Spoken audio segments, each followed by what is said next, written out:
Hey guys, this is Rick.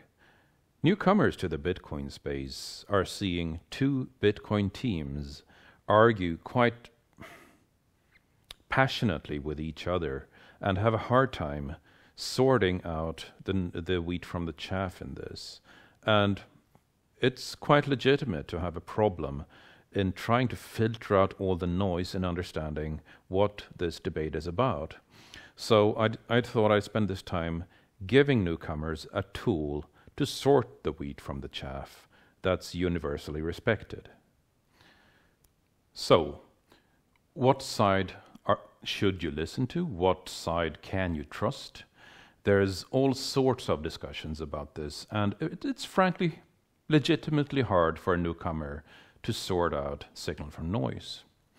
So, let's first establish that there are two Bitcoin teams. The Bitcoin chain split in two in August of 2017, in one so-called hard fork and one so-called soft fork. One team calls itself Bitcoin Cash. The other team calls itself Bitcoin Core, or just Bitcoin, which makes it a little bit hard, so some call it Bitcoin Legacy in order to just differentiate here. And in order to establish that there are two Bitcoin teams, we're going back to the Bitcoin white paper, which defines Bitcoin as the longest valid chain of cryptographic signatures in the Bitcoin blockchain. Valid is a key word here because it's subjective. And since there are arguably two communities, two non-trivial communities, that each have their own definition of a valid chain, then arguably there are two Bitcoin communities because there are two different longest chains that are both valid according to two different definitions. With that established, now let's look at something universal, which is the arguments being used. The arguments being used to qualify one of these chains over the other, and specifically observe that there's a qualitative difference in how these arguments are being used. You can see that there's passion in the argumentation, but when you're going beneath the passion, you can observe this qualitative difference, and it's illustrated by the Graham pyramid of disagreement from Paul Graham. It's basically ranking the quality of disagreement, where at the lowest level of argumentation you have name-calling, described as sounds something like "you are an asshat," whereas the highest level of disagreement is refuting the central point of the opponent's argument, with everything here in between having an ad hominem just above name-calling, which means attacking a person's characteristics or something completely unrelated to the point, rather than the point itself. Somewhere in the middle here you have contradiction, which basically sounds like, this is Bitcoin, no it isn't, yes it is, no it isn't, look this isn't an argument, yes it is, no it isn't, yes it is, no it isn't, I didn't pay five pounds to have this kind of argument, yes you did, no you didn't, and so on. Pretty Monty Python-esque. So, with this in mind, let's take a look at what the arguments look like from both sides, both teams, both Bitcoin teams. There are two. A typical argument from the Bitcoin Cash side toward Bitcoin Core sounds like this.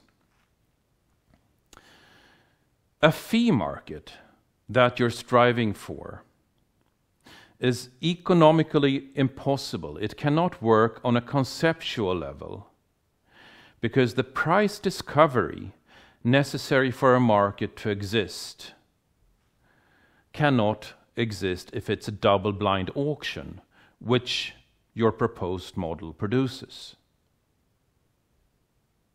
That's one of the key arguments from Bitcoin Core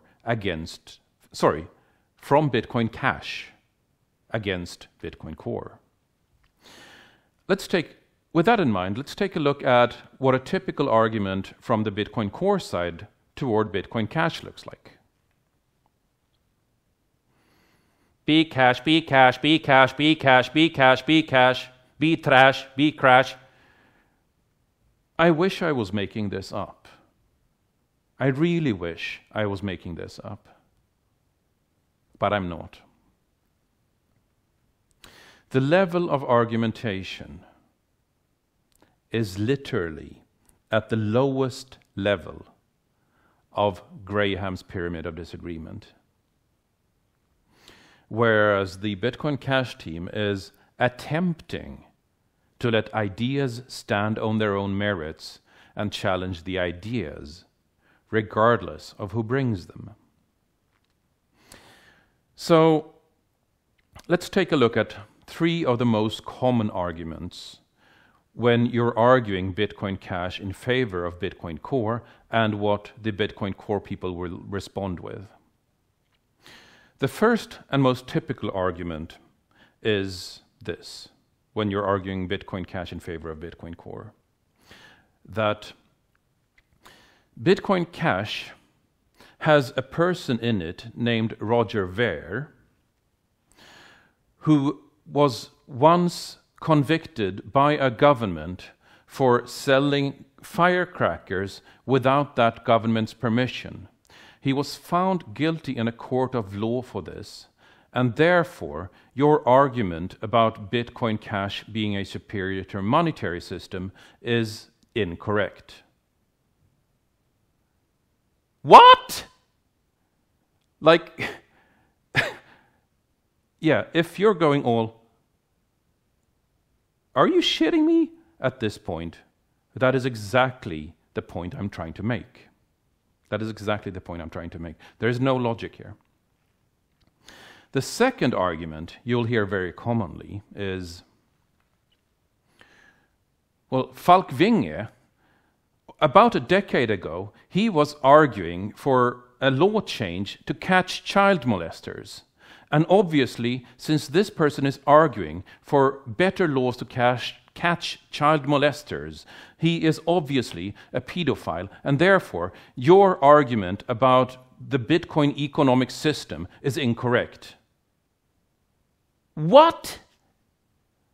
Like, again, I wish I was making this up. I really am not. Look at Twitter, look at Reddit. These are the arguments being used. And as you can observe, they have absolutely nothing to do with the ideas being presented. The third most common argument is this. Craig Wright is in trouble with the Australian tax authorities. So obviously, your point about Bitcoin Cash being superior in this aspect is incorrect. Seriously, guys. As in, right now, you should see a pattern here. And besides, this is the guy who claimed he was Satoshi Nakamoto and wrote the original white paper. Whether that is correct or not is beside the point. What you can observe is that if somebody claims they're Satoshi Nakamoto, they're probably holding about 1 million Bitcoin.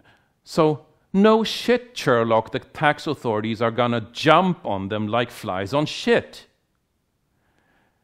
So, yes, Mr. Dr. even Wright has responded that, yes, I am in a discussion with the tax authorities. It is not in any way defaming or defamatory of somebody's character to be in discussion with tax authorities. And I would be really bloody surprised, to be frank, if tax authorities didn't pounce on anybody claiming to own 10 billion in Bitcoin. Is it 10 billion? Yes, it's 10 billion. So, this has obviously no bearing whatsoever on the ideas presented. Let's go back to this. The two most common types of arguments from the Bitcoin Core team are name-calling, be cash, be trash, blah, blah, blah, blah, blah, blah. And ad hominem, this is Roger Ver and you cannot trust him because he once sold firecrackers without permission. Really? This is Craig Wright and you cannot trust him because he's known to have a discussion with the Australian tax authorities. So what? I'm in constant discussion with the tax authorities because I'm a freelancer here in Berlin, Germany. Refute the central bloody point instead. So, yeah.